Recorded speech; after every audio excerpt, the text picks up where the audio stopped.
Buenas tardes. Vamos a presentar un tema interesante sobre la tecnología de alimentos uno, frutas y hortalizas. Yo soy Cecilia Vázquez González y es un gusto trabajar contigo.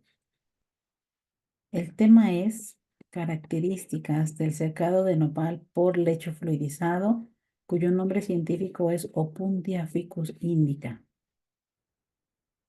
El objetivo general es identificar el efecto del escaldado y la temperatura en el secado del nopal por lecho fluidizado a cuatro temperaturas diferentes. Del mismo modo, evaluar la velocidad y los modelos matemáticos adecuados para describir el comportamiento del secado del nopal.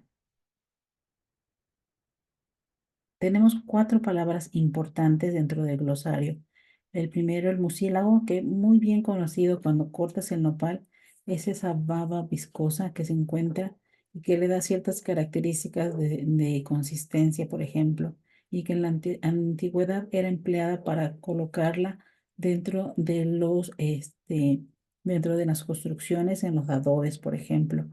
La pectina es un polisacárido que, si bien es empleado como un aditivo alimentario, también da ciertas consistencias de gelificación, por ejemplo, en el uso de las mermeladas, pero también le da rigidez a las frutas y hortalizas en las células. El fenómeno de difusividad es importantísimo cuando se lleva a cabo la pérdida de humedad. Y finalmente, el equipo conocido como leche fluidizado se basa en el paso de un fluido, ya sea líquido o gas, a través de un sólido, provocando su movimiento pero sin llegar a arrastrarlo. En esta imagen podemos ver la característica penca, conocida como cladodios de los nopales. Recordemos que las pencas son tallos fotosintéticos de cutícula gruesa y cerosa que evitan la evotranspiración. Sabemos que en la actualidad el nopal es una de las hortalizas más consumidas por los mexicanos y en todo el mundo, gracias a que posee diversa cantidad de vitaminas, pero principalmente la alta cantidad de polisacáridos y de fibra dietética. Y de ahí su importancia. Estos nopalitos se van a colocar con esa característica tan alta que tienen de humedad en un equipo que se llama secador por lecho fluidizado. Este proceso me va a originar justamente un producto con las imágenes que se presentan en la diapositiva. Son términos importantes de considerar para recordar qué es el escaldado. Recordemos que es un tratamiento térmico que me permite, entre otras cosas, inactivar enzimas, reafirmar el color verde del nopal. El secado por lecho fluidizado finalmente es una técnica muy importante donde consiste en someter, en este caso, a trozos de nopal a cierta corriente de aire en contracorriente para moverla o fluidizarla y de esa manera eliminar el contenido de humedad.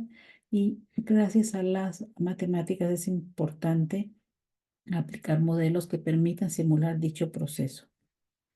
Los materiales y equipos empleados es el nopal verdura, agua destilada, recipientes de acero inoxidable y un secador de lecho fluidizado que corresponde a una columna de 100 milímetros de diámetro y 1100 milímetros de altura, como podemos verla en la imagen.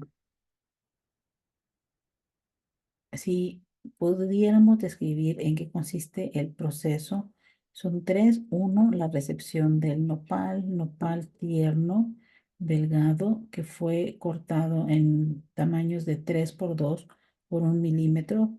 Se pasó a un proceso de sanitización con hipoclorito de sodio, se enjuagó, se coló y se secó. Y finalmente el proceso de escaldado a 80 grados centígrados. Posteriormente se llevó a cabo la deshidratación en un secador de lecho fluidizado. El rango de velocidades disponibles en la columna de fluidización fue de 0 metros por segundo a 13 metros por segundo y el rango de temperaturas del aire fue desde la temperatura ambiente hasta 100 grados centígrados.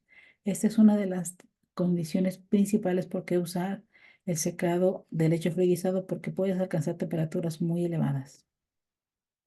Se utilizó un modelo matemático para medir el contenido de humedad como se muestra en la ecuación, donde se encuentra la humedad de equilibrio considerando dichos factores. Por otra parte, se emplearon modelación matemática de las curvas de secado, como se muestra en estas 5 ecuaciones, y los modelos matemáticos que caracterizan a la cinética de secado de alimentos y que se aplican en este trabajo. Encontramos diversas curvas de secado a diferentes temperaturas para el nopal deshidratado y el nopal escaldado. Como podemos darnos cuenta en la figura número 1, a mayor temperatura, que corresponde a 80 grados centígrados, el tiempo de secado es menor, y a menor temperatura el tiempo de secado va a ser mayor.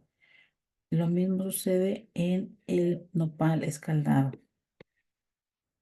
Con respecto a las curvas de velocidad de secado a diferentes temperaturas para nopal sin escaldar o bien escaldado, podemos darnos cuenta que a mayor temperatura la velocidad de secado es mayor, y a menor temperatura, como 50 grados centígrados, la velocidad de secado va a ser menor. Como conclusiones, en la cinética de secado de nopal durante el secado por lecho fluidizado, las curvas de velocidad de secado muestran que el secado de todas las muestras se lleva a cabo en periodos de velocidad decreciente. Los modelos de Page y Pelley mostraron un buen ajuste a los datos experimentales en el rango de temperaturas desde 40 hasta 80 grados centígrados, de acuerdo a las restricciones establecidas. El escaldado y la temperatura de secado tuvieron un efecto significativo sobre los valores de difusividad, lo cual permitió una mejor transferencia de humedad. Eso sería todo. Muchas gracias.